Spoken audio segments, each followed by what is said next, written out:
Friends, welcome back to the today's market analysis video। आज market में क्या हुआ उसके ऊपर हम बात करेंगे। और आपने जो हमारा पहला वीडियो था उसमें इतना खूबसूरत रिस्पांस करके हमें सपोर्ट किया है, इसके लिए आप सभी लोगों का ढेर सारा प्यार देने के लिए खूब खूब धन्यवाद। Thank you so much guys. चलो हम शुरुआत करते हैं। ओवरऑल मार्केट में क्या हो रहा है? मार्केट में सितंबर महीने से गिरावट कंटिन्यू हो रही है, और जब से गिरावट चालू है तो लोअर लोज, एक चीज है लोअर लोज लोअर हाइस क्या है, तो मैं एक मार्क करता हूँ। निफ्टी ने यहाँ से लेके पहला लो यहाँ पे बनाया,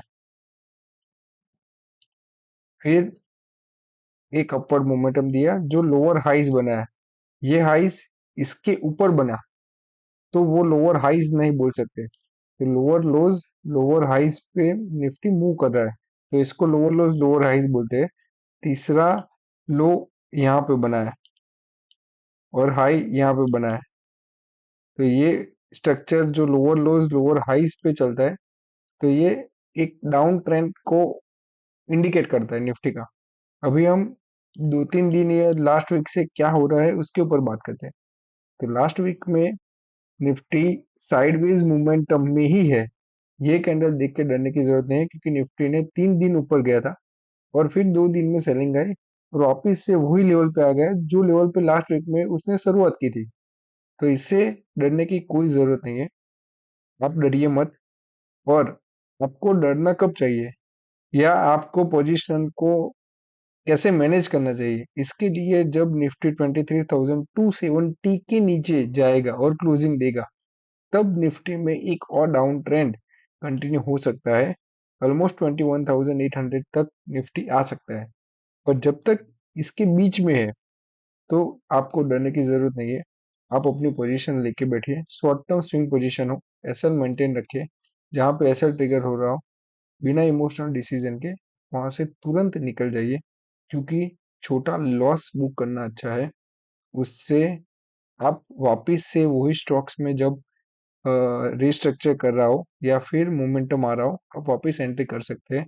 उसमें कोई बड़ी बात नहीं है।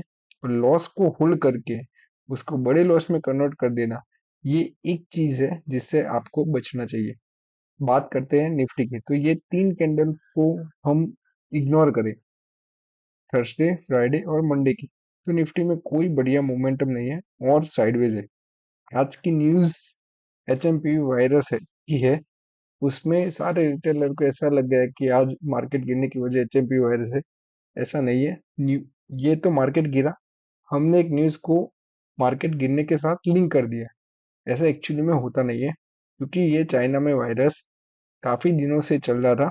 न्यूज इंडिया में कल से चालू हुआ दिखाने के लिए, और आज केस कंफर्म हुए, तो इसके वजह से मार्केट गिरा है।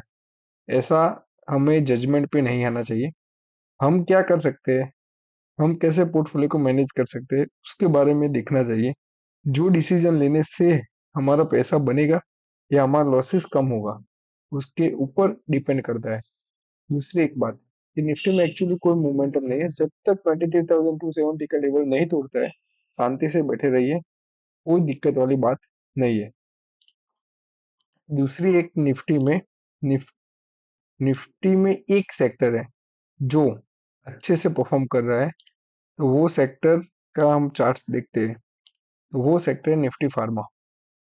कि निफ्टी फार्मा में इतना करेक्शन आने के बाद भी आपने निफ्टी का चार्ट देखा, निफ्टी फार्मा का चार्ट देखिए, तो ये अपवर्ड मोमेंटम में ही है।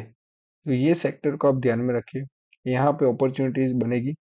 जैसे ही मार्केट थोड़ा करेक्ट होगा या फिर मार्केट में मोमेंटम आएगा, यहाँ पे एक अपॉर्चुनिटीज बन सकती है जो आपको ऑलमोस्ट 20-50% तक के रिटर्न बना के दे सकता है। पर उसके लिए कंफर्मेशन का वेट कीजिए। जब कंफर्मेशन आएगी, यहाँ से एक साइडवेज मोमेंटम या बेस बना के उसका ब्रेकआउट देगा, उसके बाद ही आप निफ्टी फार्मा के स्टॉक्स को जो अच्छे परफॉर्म करेंगे या कर सकते हैं उसके ऊपर नजर रखें, और वहां पे आप एंट्री बनाने के लिए देख सकते हैं। दूसरी एक चीज है टाटा पावर की, जो हमारा लॉन्ग टर्म का पोजीशन था, उसमें से हमने एग्जिट किया था 395 के अराउंड। तो वो भी एक चीज ध्यान में रखने वाली है। हमने अराउंड 200 पे लिया था और ऑलमोस्ट 500 तक गया था, मतलब 120% का प्रॉफिट था। यहाँ से पूरा 2-3 महीने या 6 महीने तक पूरा टाटा पावर का स्टॉक साइडवेज था। तो यहाँ पे हमने कुछ नहीं किया। जो जो ये बेस बनाया था अराउंड 395 का, तो वो बेस को बहुत बार टेस्ट किया है। यहाँ पे टेस्ट किया, वापस बाउंस बैक, यहाँ से टेस्ट किया, वापस बाउंस बैक, यहाँ पे टेस्ट किया, वापस अपवर्ड, यहाँ पे टेस्ट किया, वापस अपवर्ड, यहाँ पे टेस्ट किया, वापस अपवर्ड। तो मल्टीपल टाइम ये सपोर्ट को टाटा पावर ने टेस्ट किया। तो हमको होल्ड करना चाहिए बड़े प्रॉफिट के लिए कि ये यहाँ से 500 600 700 तक जा सकता है।